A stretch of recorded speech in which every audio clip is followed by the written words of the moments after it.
শিরকের মধ্যে ডুবে গিয়েছে গোটা জাতি। আপনারা কেন কথা বলছেন না? মসজিদে কথা বলুন, চাকরি চলে যাক। ময়দানে কথা বলুন, চাকরি চলে যাক। রাসূলুল্লাহ যেখানে দামদার মোবারক শহীদ অবস্থায় উঠবে আল্লাহর দরবারে, যেখানে রাসূলের কলিজার টুকরা মা ফাতেমার নয়নের মণি ইমাম হোসেন সমস্ত শরীরের মধ্যে অসংখ্য তীরের দাগ নিয়ে আল্লাহর দরবারে উঠবেন, হযরতে হামজা কলিজা ফাটা অবস্থায় আল্লাহর দরবারে উঠবেন, সাহাবায়ে কেরাম রক্তাক্ত দাগ নিয়ে আল্লাহর দরবারে উঠবে, তখন নাদুস নুদুস চেহারা নিয়ে আল্লাহ রাসূলের সামনে কিভাবে দাঁড়াবেন?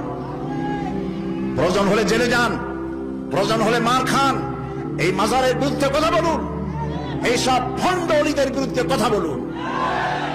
বাইরের দেশ থেকে সাজাইয়া মূর্খ এক লোককে এনে রাহনুমায় শরিয়াত বানানো হয়েছে এই দেশে। দেখা জানে না, পড়া জানে না, ইলম নাই, কালাম নাই, তার নিজের দেশের কেউ তাকে চেনে না। মানুষদেরকে ধোঁকা দেওয়ার সুযোগ আর নাই। থামেন, সোজা দেওয়া ধোঁকা দেওয়া বন্ধ করে দিতে হবে। আজ পীর পূজা মাজার পূজায় গোটা দেশ শিরকের মধ্যে মুবতালা হয়ে যাচ্ছে।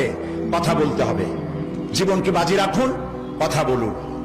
আল্লাহর ওলিরা আসছিলেন, যে জিনিস যত ভালো তার নকল বেরোয় তত তাড়াতাড়ি। পীর মুরিদি খারাপ জিনিস ছিল না। হযরত খাজা মঈনুদ্দিন চিশতি রহমাতুল্লাহ আলাইহ একদিকে পীর মুরিদি করেছেন, আর একদিকে পৃথিরাজের বিরুদ্ধে তিনি লড়াই করেছেন, এবং সেই যুদ্ধ করে গোয়ালিয়র, পান্ডুয়া এবং আজমিরে মুসলিম রাজত্বের সূত্রপাত করেছেন, যা মোহাম্মদ ঘুরির মতো বাদশার পক্ষে সম্ভব হয় নাই। মুজাদ্দাদিয়া তরিকার পীর হযরত মুজাদ্দিদ আল ফিসানি রহমতুল্লাহ আলাইহি সম্রাট আকবর এবং জাহাঙ্গীরের বিরুদ্ধে লড়াই করে তিনি কারাবরণ করেছেন। শাহজালাল রহমতুল্লাহ আলাইহি গৌর গোবিন্দের বিরুদ্ধে লড়াই করেছেন। হযরতে খান জাহান আলী রহমতুল্লাহ আলাইহি লড়াই করেছেন। এখনো ফিলখানা আছে বাগেরহাটে, বলা হয় পিলখানা, আসলে নাম হলো ফিলখানা। হাতির যুদ্ধ হয়েছিল সেখানে। তারা শুধু হাত পাকা এরকম নেন নাই, এরকম করে মানুষকে দিয়েছেন। তারা বিরাট বিরাট পুকুর খনন করেছেন, মানুষের পানির ব্যবস্থা করেছেন, সুপেয় পানির ব্যবস্থা করেছেন, মসজিদ গড়েছেন। যারা আজকে বিভিন্ন জায়গায় ওরসের দাবি করেন, হিন্দু মুসলমান পাইকারি দরে গিয়ে গাঁজা খায়, মদ খায় এবং মাজারে গিয়ে সেজদা দেয়, নাউজুবিল্লাহ নাউজুবিল্লাহ। মাজারে কি চান? মুসলমানদের সাথে মাজারের কিসের সম্পর্ক?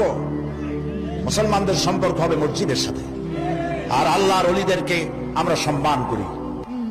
ওলি হচ্ছেন তারা যারা নাকি কথা বলতে গিয়ে জেল খাটেন, জরিমানা দেন, শুধু পকেট ভর্তি করে টাকা নেন না, কথা বলতে গিয়ে জেল জরিমার মুখোমুখি হন, ফাঁসির মঞ্চে গিয়ে দাঁড়ান, তারাই হচ্ছেন সত্যিকারের ওলিউল্লাহ। আর যারা পয়সা করি কামাই করেন, হক কথা বলেন না, হক কথা গোপন রাখেন, শুধু কদম বুসিয়ার মানুষের টাকা নিয়ে তৃপ্ত হন, তারা ওলিউল্লাহ নয়, আদুউল্লাহ। গোটা জাতিকে কথা আজ বলতে হবে। আমাকে লোকেরা বলে, মাঝে মধ্যে বলে যে উনি পীরের বিরুদ্ধে কথা বলে না, আমি ওই সব